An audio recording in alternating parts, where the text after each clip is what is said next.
Hello everyone, how you doing out there in Hack Farms land? Today is Thursday, June 20 something. Jeez, I don't even know. It's Thursday. Today I woke up and I started getting a lot of blue screens of death. Apparently my computer shutting down last night, it actually didn't shut down, it just went to a blue screen of death. And so this morning I woke up to that, tried a couple reboots, no good, but immediately ran into blue screen of death. I did get safe mode started and things are fine in safe mode, but obviously it's time for a new build. Now I've known that my computers probably need a new build for 6 months or so, and so I've started to acquiring parts, motherboard, case, memory, hard drive. I got an SSD drive, I got a green drive, all the components you're going to need. So basically I've just acquired everything. Probably spent maybe $800, $900. Some members sent me stuff. So, they sent me a DVD drive, which is great. I got an FX AMD 8-core from one of the members. So to the members that did send me different parts that I had in my Amazon wish list, thanks a lot. I totally appreciate it. It's really helpful. And so I put those all together today and I built the system. You're going to see the video. I've actually already built it, but you're going to see it now, me building it and putting it together. It's really not that difficult to make a home desktop computer, and I know a lot of people don't do it, but if you read the guides out there, watch a few videos, it really isn't too bad. It's a little time consuming versus just going to the store and buying something or ordering it from Dell, but you get the reward of knowing that you know how to build a computer. You can probably troubleshoot hardware after that. You're able to save money. Normally you're able to save money and put in the exact parts you want, so you have a nice custom computer. People who do overclocking and other customizations, water cooling and other gimmicks for computers, definitely build their own computers. And if you want to take that next step into maybe your gaming or being a power user, building a computer is the right thing to do. I've built dozens of computers, dozens if not hundreds. I used to have customers I built them 4 years ago, before there was even Dell. So it's not that difficult. Things change, but basically it's just making sure you have all the parts, connecting it in the appropriate order, sewing it back up, installing the operating system, and you're good to go. You have a brand new computer. And you can build it yourself. Don't be afraid to try it. So if you want to learn more, you can watch this video. I don't know how long it's going to be, but probably about 20-30 minutes, hopefully as short as I can make it. I'll do some clipping. Thank you for watching, and I hope everyone has a great weekend. Bye-bye. Okay, so I'll start off with the case. I have a nice Antec 900, which I already pulled out of the box, and you can see it right here. Looks pretty slick. It's got a couple ports up there, you know, a bunch of fans, all that good stuff. I have a R7850 Core Edition. This is going to be my graphics card. It is a PCI 3 2 gig DDR5. This will be great. This is support my dual monitor setup. It comes with dual mini ports and dual DVI. I actually use DVI. I have a bunch of cables here. Gonna need ATA cables, serial ATA, power cables, DVI. I'm gonna need mounts. Let's see here, because I got a SSD drive. This is a Vertex 4 2.5-inch SSD from OCZ. It's 256 gigabyte. I don't know if this has a model number on it, but you can see it right there. I got a Western Digital Velociraptor. I love Velociraptor drives. That's a 500 gig. I have a Seagate 1 gigabyte green drive. That's going to be like for big back, for large files. See here, I have some memory. I have 16 gigabytes of some Jigsaw G-Skill. Let's see, it's DDR, what is it? I can't read. DDR3 2133 PC3 1700, so it's 2133 memory, plenty fast, read good reviews. That should be fun to run. I have a DVD drive. A member actually sent this to me from my gifts, so thank you very much for my Amazon wish list. I got a couple of these things from my Amazon wish list, so definitely thanks to some members. Let's see, I have, for a motherboard, I grabbed an Asus M5A97. Now, I've built a PC with this before. It worked great, so I'd like to use it again. It's compatible with my FX 8150, which is one of the 8-core AMDs. I personally have no problem running AMD processors. I think they're pretty cool, and they're definitely cost efficient. I'm not trying to spend money. This is a 650 watt. This I spent a lot of money on. This was I don't know, I think about 150 bucks, 100 bucks. It was a pretty good deal. This has got a 7-year warranty. It's 80 plus gold. It's a nice kick butt power supply. I don't really like going for those 800 watt, 900 watt power supplies. I think that's too much power, and all you're going to do is heat up your little office, and you just don't need that much power normally. Let's see, I also have, I got my operating system. Now for fun, I ripped, because I went through my boxes here, so I got my Windows 95. Will I use that? No. And I got my Windows XP. Will I use that? No. And I have a Windows 8 Pro. I might use that once they upgrade to the Windows 8.1. Given all the changes that are coming, hopefully the operating system will be better. But I do have a Windows 7 Home Premium, perfectly fine. I know a lot of people want to get those Pro versions and all that stuff, but you know what? I don't need them, so I don't pay the extra money for it. So this is going to be my setup, and I'm going to do my best to make like a nice video for you guys to witness me putting it all together.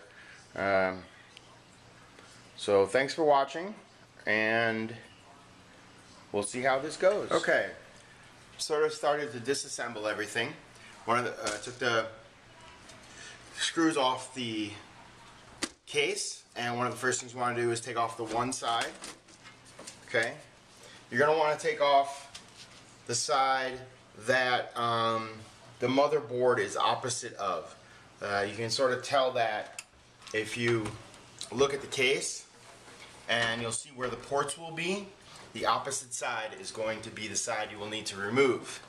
There's usually screws in the back that that are usually thumb ready to take off, but you can follow the instructions in your case. Now, as you can hopefully see well, it's got a lot of bays for the hard drives. The motherboard is going to get laid down here.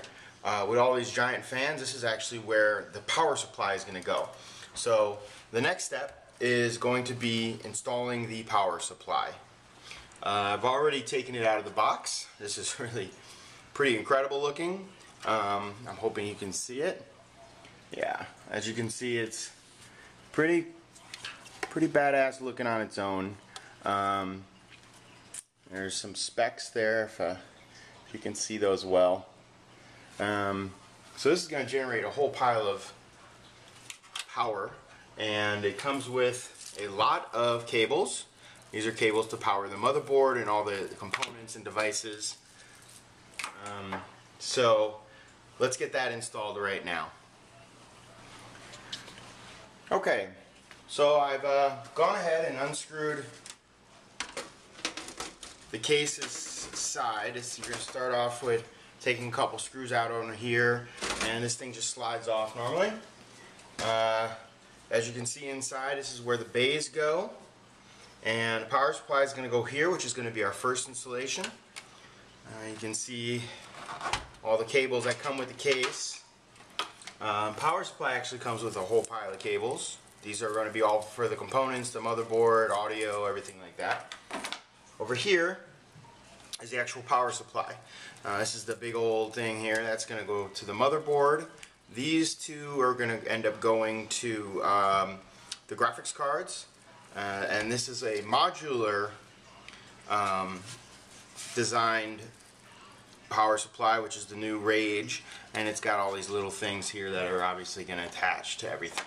So as you can see, the fan here you're going to want the fan to point upwards, because obviously it's going to do no good if the fan is pointed the other way. So once you got this secured, you're going to be putting in the screws, making sure it's mounted well. And of course, don't plug it in until you've got this whole thing assembled. But that is how you start off with the power supply. Okay, next step you're going to want to do is install the motherboard.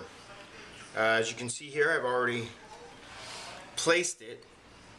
The motherboard is going to also come with something called an I/O shield, and that is going to be this cover here. Always a pain in the butt to install, but do your best. If you still can't get it, well, just don't use it, but then more dust will get in your system. I always like to test my I/O shield too, making sure all the ports are working with a USB stick, since that's probably likely going to be an item that will be covered and be an issue plugging stuff in. So, as you can see, I've installed the motherboard. There's going to be 4 screws you're going to put in.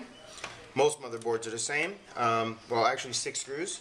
You can see them outlined here. If you follow your instructions, it'll show you where they are. And you're going to put the screws in nice and tight so your motherboard's flush.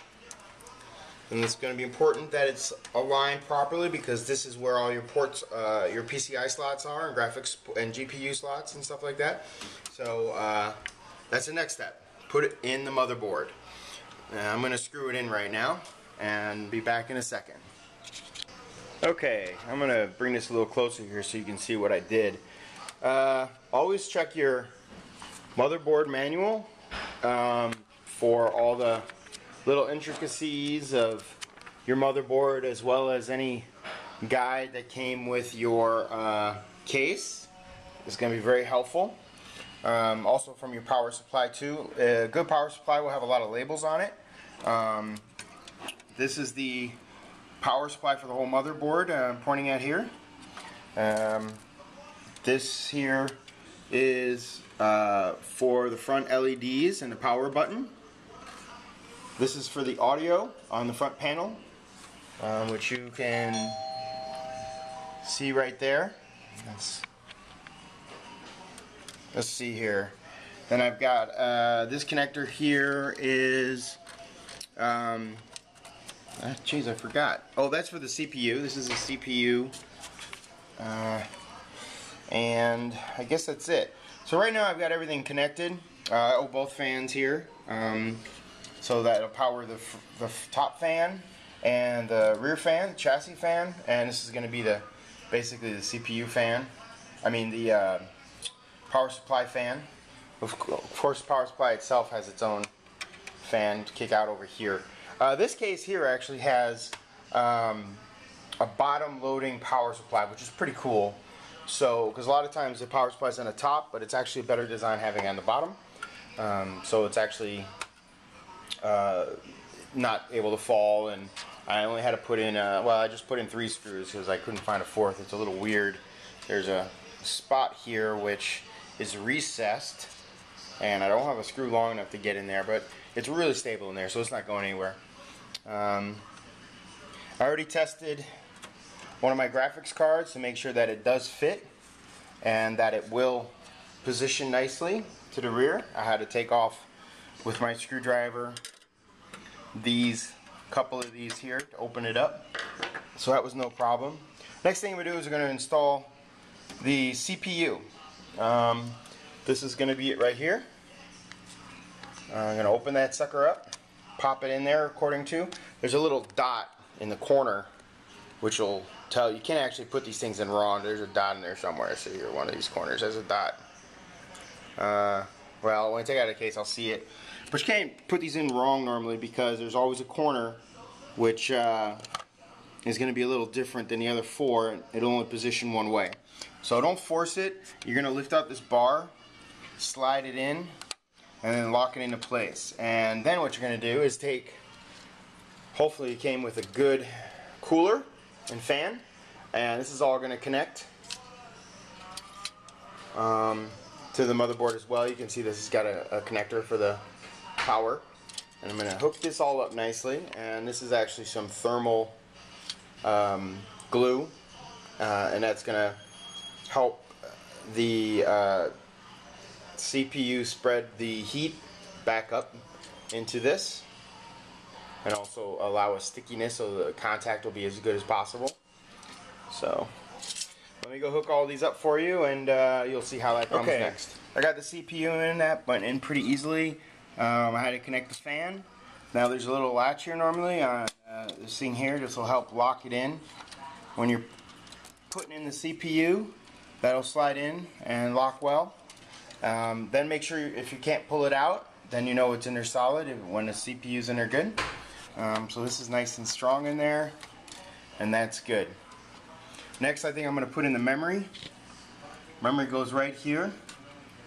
I actually have 16 gigs, but I'm going to actually only put in my initial 8.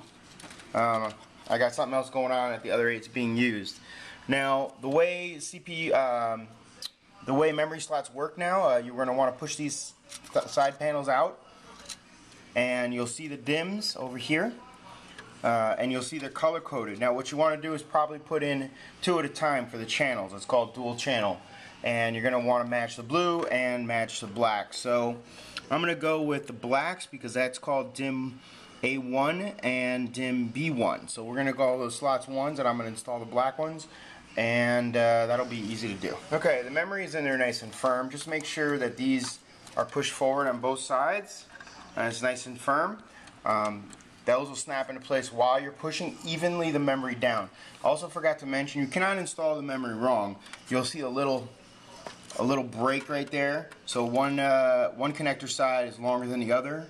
So just match that up to your memory while you're sliding that in, and you can't screw it up. Okay? Let's see, what's next?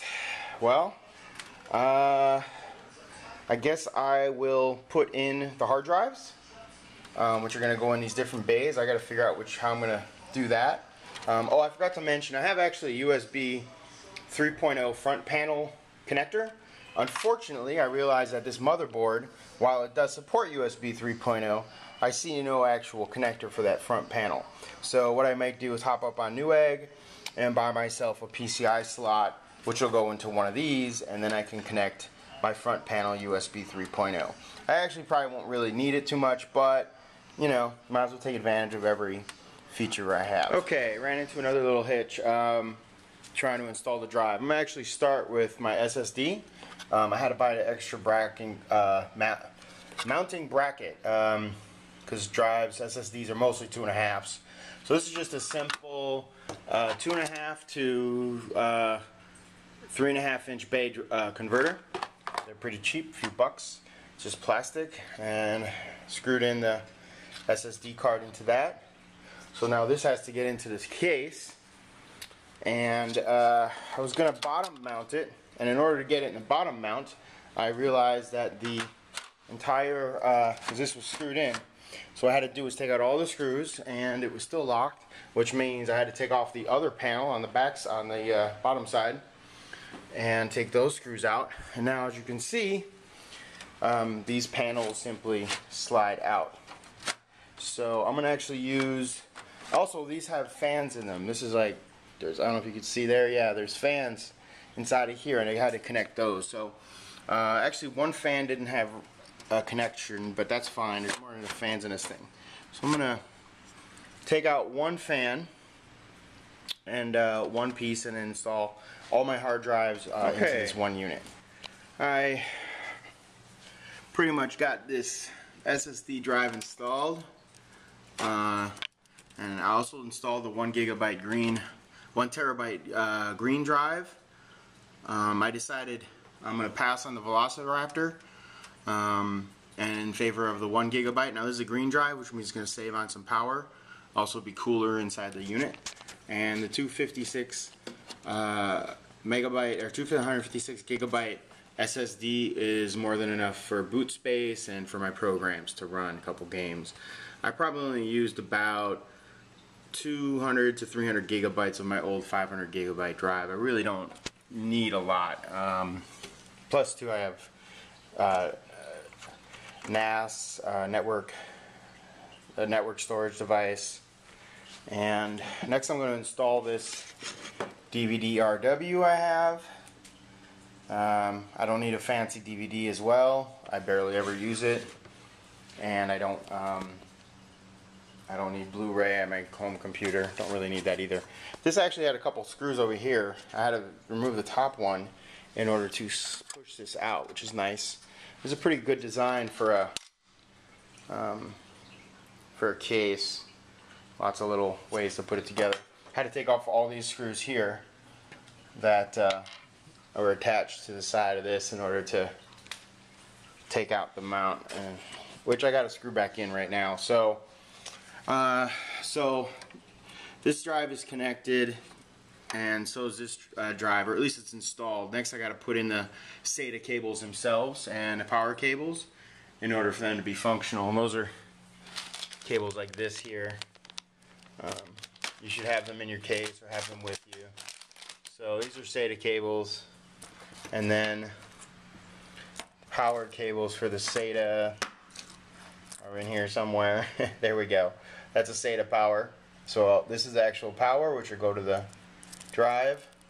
Go to the power supply. Yeah, all these are the power. And so this is going to get attached to the power supply and to the drives. And then these are the actual SATA cables, which will get the power, are for the actual data to be connected. So let me get to that.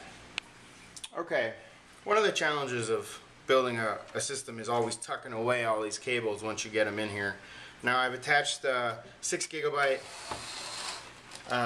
serial ATA cables onto the board and onto both drives, as well as power to all 3, as well as the serial cable. I use just the 3 cable SATA 3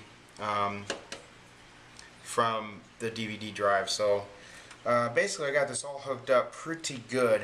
I'm going to actually install the graphics processor,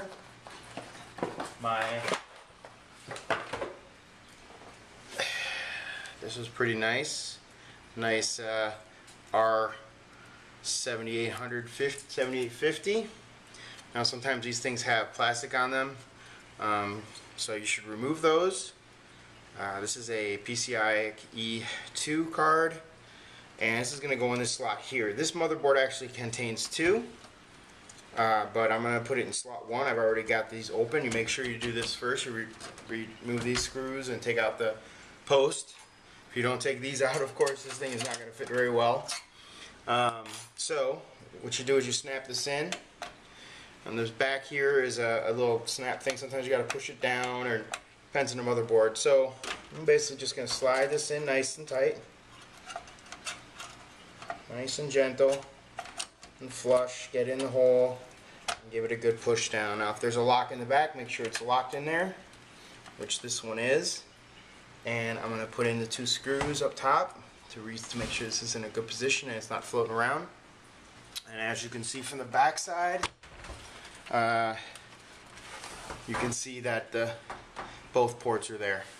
So let me screw this in, and we're almost done. I'm going to test this. I normally don't seal it back up when I do my test to make sure it boots, just in case I'm missing a wire or something's not in here. When you boot it up, if things ain't kosher, you usually get some beep beep beeps from the BIOS, and depending on what you screwed up, you may have to go through everything and check it out. Oh, I forgot to. This has got to get my extra power cable. This is meant for the GPU. Actually, I'm going to install one of these to the GPU. The VGA card, yeah. We're going to attach another power cable. This is pretty easy to do. These modular designs are pretty kick butt. Just pop this in. And this even says to VGA card, making it even easier. And pop this bad boy in. Now you might have a cheap graphics processor, in which case it's not going to have this. Oh, I think I had it upside down. Or maybe you want to just run off the motherboard's graphics card, the integrated graphics card, and that's fine. I advise you get your own graphics card. You're going to bother building a PC, build one with its own graphics card, and beef up the memory a little bit, install good drives. I buy 2 drives because I think the boot drive you want to be as fast as you can get it and really stable. And extra storage where you might put large games, files, movies, music, media, that can all go on just a secondary drive, and that's perfectly good. And it doesn't have to be an expensive drive. So I spent good money on the boot drive, which is only 256 gig, but I don't recommend you buy more than 500. And a lot of people buy 2 terabyte drives, whatever is appropriate for you. I thought 1 terabyte green was perfectly fine for me. So I think this is it. I think I've got everything installed. It's looking pretty good to me. I'm going to install the OS, and this basically is going to be the case. Tucking all this in is going to be a little bit of a challenge, but I can do that myself. And as you can see, put that in, remove this. How's that look? Is that pretty slick or what? I hope you think that's pretty slick. Nice clear case. And of course some people put in colored neon wires and stuff like that, and other decorations on the inside of their case. My case actually goes under my desk, so it's not really viewable, and so it's not that big of a deal to me. But this case was a really good deal, and I bought it anyways. So I think that's it. I think that's how you build a PC. It's not that difficult if you take the time, read manuals. I also recommend you save all the paperwork, all the CDs, all the extra screws and everything. I think they all fit pretty nicely into the motherboard box. So what I'm going to do is just use this, when I put everything into here that I want to save, and then throw this in my closet where if I ever need something like a driver or a cable or something fancy like that, I know where it's at, and that's actually very helpful. Make sure if you have any warranty cards, you fill them out and you send them in, because if a component does break, you want to make sure you have a warranty, not only from the place you bought it at, but definitely the manufacturer. I've gotten some good luck with XFX, returning a couple bad graphics cards, and they swapped them out within a week. That worked out good. And if you have bad memory, same thing. So again, look for warranty cards, fill those in, get them going. And I think that's it. Thanks for watching this video. I hope it helped a few people, and you guys see what I'm going to be running next. I'm probably going to install Windows 7 with Windows 8 as an option once they go to 8.1. Okay, just wanted to say I gave it a boot test, and no beeps. Usually when there's beeps and things don't come on, no, it's no good. But top fan's running, back fan is running. Comes with some blue lights. You can see CPU fan is running. PSU fan is not running, but my guess is that that kicks in when it needs to. I'll watch that though carefully. See here, this front fan is flying away, so you can see how pretty it looks. Here, let me put the side panel on. You can actually see the full boat.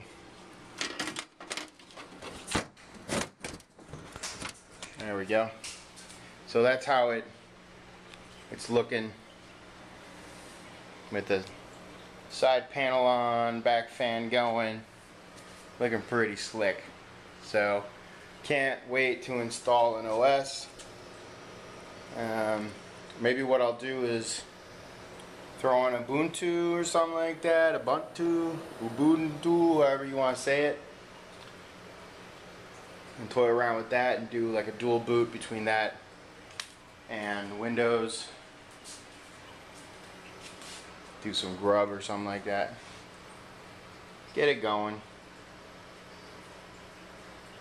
Pretty cool.